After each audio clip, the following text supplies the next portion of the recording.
ద్రవ్యం చూసి చాలా సంతోషపడి దాన్ని ఒంటి మీద ధారణ చేసుకోవడం ఎలాంటిదో,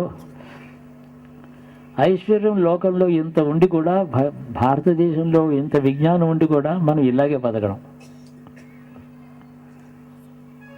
అన్ని రత్నహారాలు ప్రతి కొత్తవి ప్రతి పుట్టినరోజుకి చేయించుకోగలిగిన సమర్థం ఉన్నప్పుడు ఆ చుట్టుపక్కల ఎవరికి ఆకలి లేకుండా కనీసం ఒక సంవత్సరం అన్నం పెట్టాలి. ఒక రత్నహారానికి అంత విలువ ఉంది. అది మెడలో వేసుకుంటే విలువ లేదు. అలాగే ద్రవ్యం, ఐశ్వర్యం అని దానికి పేరు ధనానికి. ఈశ్వర శబ్దంలోంచి వచ్చింది. అన్నం అంటే కడుపు నిండినది అన్నం, అది ఏదైనా కావచ్చు. పశువుకి గడ్డి అన్నం, పక్షికి 2 గింజలు అన్నం, మనకి 10 పదార్థాలతో కూరలు అవి మనకు ప్రాణాన్ని పోషించే ద్రవ్యం. అలాగే ఎంత అవసరమో అంతే తినడం, ఎంత అవసరం లేదో ఎవరికి అవసరమో అది చూసి వాళ్ళకి ఇవ్వడం, అలాగ వినియోగపడితే ధనం, అది ఐశ్వర్యం అని పేరు. డబ్బు మాత్రం ఐశ్వర్యం ఎప్పుడు అనుకోకండి. ఎవరు ధనం ఐశ్వర్యం కాదు.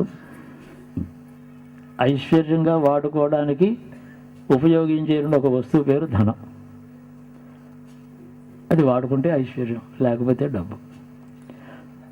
అలాగే ఈ దేశంలో ఉండే వైజ్ఞానిక చాలా సనాతనమైన ధర్మంలో ఉండే విజ్ఞాన సంపద అంతా మనం వాడుకోకపోతే, ఏదో ఇన్ని కోట్లు సంపాదించుని తాళం పెట్టుకుని కూర్చొని దాని మీద కూర్చొని నిద్రపోవడం లాగా అలాంటి స్థితిలో మనం నేడు ప్రపంచం అంతా కూడా కల్లోలంగానే ఉంది. ఏమి సందేహం లేదు. అవన్నీ నాకంటే ఎక్కువ తెలిసిన వాళ్ళు ఇందులో చాలామంది ఉంటారు. దీనివల్ల దీని భవిష్యత్తు ఏమిటి, మనం ఎలా ఉంటామని ప్రశ్న.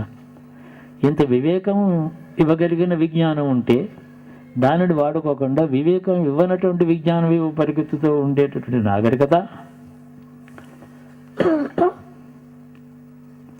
ఎందుకు పనికిరానటువంటి ధనమే ఐశ్వర్యం అని అనుకుంటూ, ధనం సంపాదించి నేను ఐశ్వర్యవంతుడు అనుకుంటాను. నేను ధనవంతుని అనుకోవచ్చు కానీ ఐశ్వర్యవంతుని అనుకోకూడదు.